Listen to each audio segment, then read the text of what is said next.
Olá, neste vídeo vamos abordar um tema bem interessante, um tema muito recorrente também ao longo da psicanálise de orientação lacaniana, e este tema vem a ser o Édipo, o complexo de Édipo a partir de Lacan.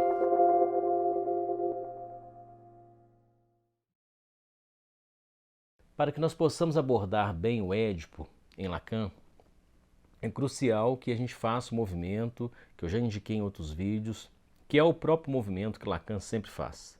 Lacan, ele retorna a Freud. Ou seja, Lacan é aquele psicanalista que o tempo todo nos convida a examinarmos detidamente e também de modo sempre contemporâneo as bases da psicanálise, os seus fundamentos, o que ele vai chamar de a coisa freudiana.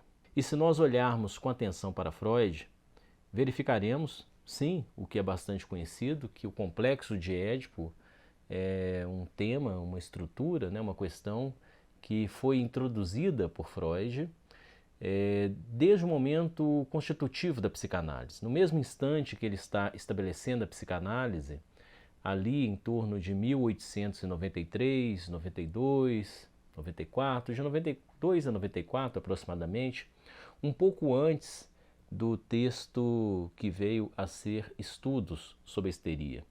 E depois, 5 anos depois, temos a interpretação dos sonhos, né? Um texto aí de fato marcante, né? Que funciona como um texto inaugural da psicanálise, ainda que antes Freud já tivesse estabelecendo aí, já vinha estabelecendo uma trilha. Pois bem, nestas trilhas que antecedem a interpretação dos sonhos, que antecedem também os estudos sobre a histeria, é o momento em que Freud vai também, dentre várias coisas, estabelecer o que vem a ser o complexo de Édipo.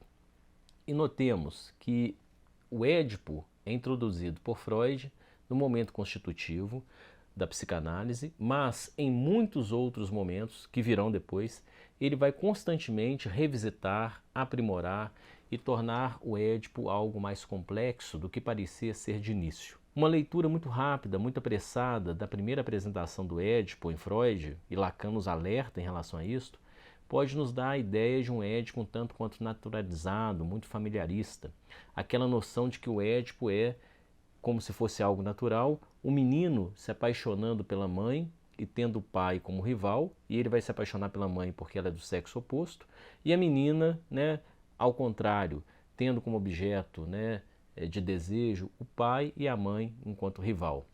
Esta é uma visão muito inicial e um tanto quanto naturalizada, porque Freud voltará ao Édipo, veremos, em vários momentos de sua obra, como eu salientei, e ele sempre vai nos mostrar como que os caminhos de um menino em relação ao seu objeto de desejo e da menina em relação ao que virá a ser objeto de desejo, esses caminhos são absolutamente complexos, diversos, não são naturalizados, não têm relação com uma sexualidade biológica, muito pelo contrário, tem íntima relação com o território da pulsão, com uma sexualidade atravessada pelo desejo e seu obscuro objeto. Lacan, muito alerta a isto, muito atento a isto, ele vai fazer uma leitura do Édipo bastante rigorosa, bastante freudiana, portanto, nesse sentido, rigorosa quanto à complexidade do Édipo, rigorosa quanto aos detalhes, rigorosa quanto aos labirintos que estabelecem o Édipo, e ele vai nos mostrar, sim, um Édipo que é exatamente aquilo que em Freud busca responder a uma indagação muito importante. O que faz com que você seja você? O que faz com que você tenha certas peculiaridades, né, certas idiosincrasias, detalhes no que tange a sua relação com a sexualidade, com o desejo, com o corpo, com o laço social? O que faz com que você seja você? O Édipo em Freud, Lacan nos faz observar isso muito bem, é uma grande maquinaria, uma grande estrutura que busca minimamente trazer balizas, sinalizadores para esta indagação. O que faz com que você seja você? O que faz com que você seja produzido, portanto, enquanto sujeito? O Édipo está aí para tentar nos trazer elementos quanto a isto. E, repito, o Édipo em Freud é fascinante, desde que nós nos ocupemos de fazer uma leitura não somente em um único momento, mas em momentos diversos. Por exemplo, peguemos os momentos iniciais, mas articulemos esses momentos com que Freud vai falar sobre o Édipo em um texto de 1923 chamado O Eu e o Isso, onde Freud, por exemplo, reintroduz a noção de bissexualidade que estava, lá na época dos três ensaios, mais sob os holofotes, depois ficou um tanto quanto discreta e retorna com esta noção em 23, para introduzir uma complexidade muito interessante ao Édipo.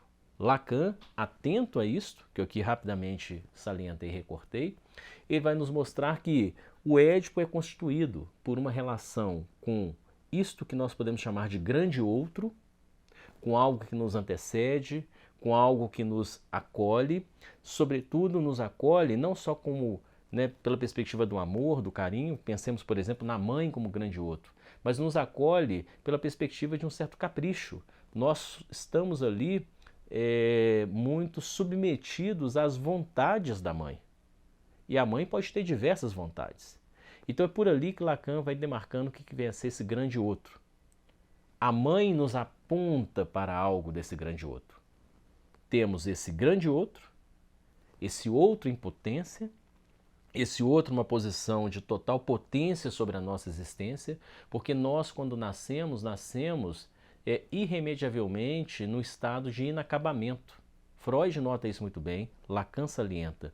Nascemos inacabados, nascemos desamparados, inclusive do ponto de vista neurológico, ou seja, não conseguimos ir em direção à fonte de alimento, por exemplo. Ir em direção a um ponto que, no mínimo, poderia nos dar condições de sobrevivência. Então é necessário, diferente de qualquer espécie viva na Terra, que um movimento seja feito em direção a nós. É aí que está o grande outro. E é por aí que o Édipo vai se constituir. Então, para localizarmos o Édipo em Lacan, é fundamental que demarquemos este outro em potência, chamado grande outro, a criança, na sua posição de insuficiência e de necessário submetimento. Se a criança não se alienar, não se entregar e não for acolhida por esse grande outro, por esse outro em potência, é a sua própria existência enquanto ser vivo que será posta em questão. E um outro elemento que se chama também o quê? Que se chama o pai e que é a mudança. A criança, na relação com a mãe, temos que pensar, Lacan nos convida a pensar, o que é a criança para a mãe? Qual é o valor? Qual é a função? Que função uma criança tem para uma mãe? Que função cada criança tem para uma mãe? É por aí que se localiza o que vem a ser chamado de falo, quando nós podemos dizer que a criança é o falo da mãe. Ou seja, a criança ocupa uma função de responder de algum modo, de se relacionar de algum modo com a falta da mãe, de alguma maneira. Então a criança ela orbita esse ponto. Orbita, por isso que eu falei antes do capricho da mãe. Orbita este ponto que nem para a própria mãe propriamente é muito claro. O que é a falta para um sujeito? O que é a falta para uma mãe? Isso não é nítido. Mas de alguma maneira a criança acaba estando muito relacionada a esta circunstância. E o pai é este elemento que nós chamamos de terceiro. Por isso que Lacan vai localizar o pai como aquele que introduz uma função simbólica, segundo ele. O que é isto? Ele introduz uma movimentação para fora, ele introduz o encadeamento para que o desejo da criança possa se manifestar como sendo um desejo que tenha, como todo desejo, uma relação com o fora, uma relação com o além. Então é por aí que Lacan vai apresentando o Édipo como uma estrutura constitutiva, nessa leitura que ele faz de Freud, e vai nos falando sobre diversos momentos e em instantes distintos de seu ensino, vai nos falar dessa relação complexa, usualmente de captura, uma relação de captura entre a criança, na condição de ser o falo, e o grande outro, na condição daquele que tem uma falta cuja carência não é muito nítida, não é muito clara, e a criança se articula a este né? A criança está embaraçada a este ponto, a criança se articula a essa condição. O pai é exatamente essa função de fora. Não é necessariamente um homem, uma pessoa, como a mãe não necessariamente há de ser, né, uma mulher. São funções. Essa é a grande sacada de Lacan. A grande perspectiva. Ele nos fez verificar, e aí estamos bem distantes de um Édipo naturalizado. Ele nos fez verificar que o Édipo, o que está em jogo na Constituição, o que faz com que somos, né, sejamos nós mesmos, tal como somos, são esses elementos, são essas funções. Então nós temos que pensar uma função de mãe e aí considerar o que faz função de mãe em nossas vidas, o que faz função de mãe na vida de cada um.